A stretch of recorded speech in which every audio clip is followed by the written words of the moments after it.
What's up, guys? My name is Andre. I'm the CEO of Edgeful. In this video, we're going to be going over the Algo Optimizer, but specifically the standard versus the holdout validation methods.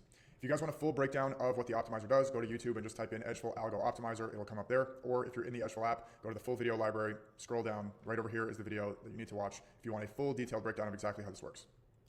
So, what is the Algo Optimizer? Just so you know, it is not something that you're going to use for plug and play settings in TradingView. What this is going to do, and the reason that we built it, is because if you want to trade the orb or the IB or the engulfing candle strategy on ES or NQ, in TradingView, it's very difficult to actually figure out what settings work without testing a million different variations of the settings, right? Where you change the profit target slightly, you go to a different chart time frame. Honestly, it's a nightmare to do it. So what we built was a platform, right over here, the Optimizer, that will actually allow you to test tens of thousands, if not hundreds of thousands, if not millions of different combinations on specific algos. So I have a little bit of a simpler setup here because what I want to cover is the validation. So the way that this works, in the left sidebar, you pick your ticker, the algo. These are the Edgeful algos. Soon that we're going to have the ability for you to upload your own Pine script. So if you make your own algos, you'll be able to upload them here.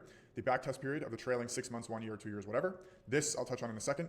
The chart time frame. So if you know that if your strategy enters on the close or on the wick of a specific candle, this is super important. The chart time frame that you're on, the 1 minute, 5 minute, 15. These are constraints. I'll touch on these down here in a second, but pretty much this filters out any strategy that you don't want to see. So you can see minimum win rate here is 55%. It will not show you a strategy with a win rate less than that, obviously. Now down here, these are some of the settings. You can pick a range. This is super important. You say I want my max loss to be between $200 and $3,000, and I will test in increments of $500. So I'll go from 200 to 700, et cetera, and you keep going up in increments of 500. You can obviously pick larger or small increments. That's going to change how many actual variations are going to be tested. So here you can see I just changed it to $100, and there's 400,000 combinations. If I go back to 500, it's going to drop down. Obviously, you're testing less increments. Okay, so I'm going to remove that. And the standard period means that we are optimizing the settings based on 6 months. So I'll click this right now. I'm going to the standard holdout. I'm going to click optimize. It's going to go through 41,000 variations. And that was pretty quick, but you're going to see that when I click on this, you're going to see the back test here, and it's going to show you what the performance is. There is no walk forward. There is no holdout. It's optimizing on those settings here. And you can see we'll obviously flag certain things if there's like some overfit flags or some performance decay or whatever else. The whole breakdown of like the strategies is all right here. All the settings specifically for TradingView are all right here, so you can easily transfer them over. But if you pick any of them, these are the top 20. They get ranked by the score right over here, not based on P&L, not based on win rate, not based on profit factor, by this proprietary score that we've built. And what you can see here is that win rate is solid, 70%, profit factor is solid, 2.4, et cetera, et cetera. That's very important. But right over here, you can see there's no holdout period. We're optimizing on the entire 6 months. So if we click holdout and we're training on 90% of the data, in this case, we're training on 90% of the 6 month window. I'm going to show you what this looks like in a second, but let's just imagine that you're looking at a 10-month period. What you would be doing if you're training on the 90%, you're training the data on 9 months, and then you're running the settings for the next month.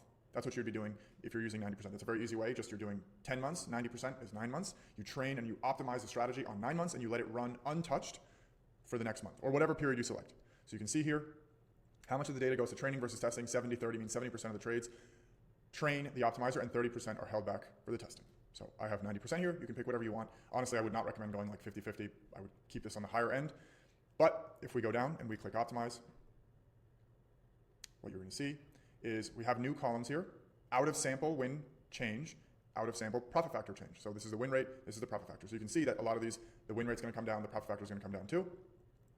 And in this case, what I could also do is just add more chart time frames. I can add a little bit of smaller increments to test, right? Let's just say that you're not happy with a larger drop in your win rate. You can test obviously some more variations. I'm going to reoptimize this, and we're going to let this kind of run here. It's testing 1.4 million combinations, which is obviously like genuinely just like not doable by hand. And this is on ES, the 6 month period, testing different chart time frames. And we're actually testing the 5 minute, 10 minute, and 15 minute orbs. So there's a lot of things that we're testing here. That's why it's 1.4 million combinations. Let's let this run here, and I'll show you guys kind of how the results look. Okay, so just finished the optimization here, just finalizing everything else. Perfect. So let's just say this one here, you can see a drop in win rate of 11%. But what you can see, the important piece, is there is the training period and then the testing period after that. So in this case here, this is the walk forward right over here. This period from May 7th to May 20th, this right over here is the walk forward period. So if you change this to 80%, we re-optimize here. So we just re-optimized. I just let this run, probably took like 30 seconds total, and just merging the per day winners. Now this is going to do its like final touches. And then you're going to see, I'm just going to pick a random one here. You're going to see the train versus test period is actually bigger. So the test period becomes bigger. So the way that this works is that it will train the data right? It'll train the strategy based on this data here, and then it will hold this out actually, so it doesn't know what the actual price action here is, and it will run the actual strategy here. So you can see in this case, didn't really perform that well. It's pretty much flat since it started. That's why we have this, so you guys can go through and test different things. Now the important piece, because obviously you don't want to just see some of these that have like larger drops in win rate or profit factor, holdout validation. Toggle these on. Now, if this one right here, you can see the max out of sample win rate drop. You can see how much of the win rate drop. If you set this as 10, you'll only see results where the test win rate was within 10%. So you can do 10%, you can do a profit factor drop of 0.25, or you can even do 0.5, which is a little bit more like lenient. And you run this again, and I'm actually going to remove this so it goes a little bit faster here. And it's just re-optimizing.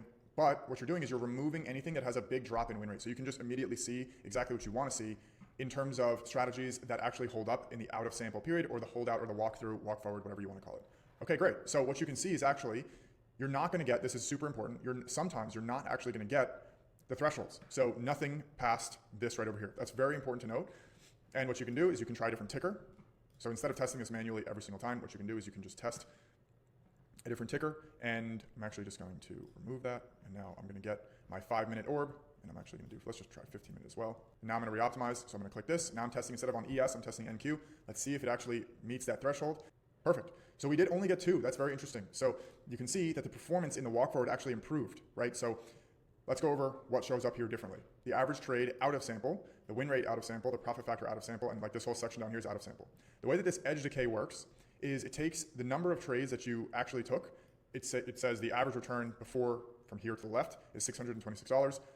You should multiply that by the number of trades that you took. It should have been 626 times 13. So the expected was 8,100. The actual was actually a little bit higher at 80, call it 8,600. And the average trade actually improved in the testing period. So your performance did really well after your testing. So if you want to be more conservative, you can use the holdout validation. You can go 1 year, 6 months, 3 months, it doesn't really matter. I would recommend keeping this like above 65, 70%.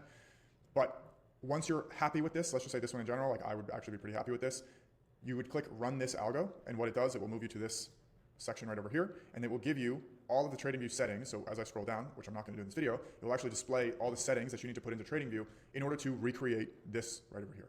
So if you have any questions about this, please reach out to our support. Don't be shy. We're here to help you. I hope this is helpful. Have a good one.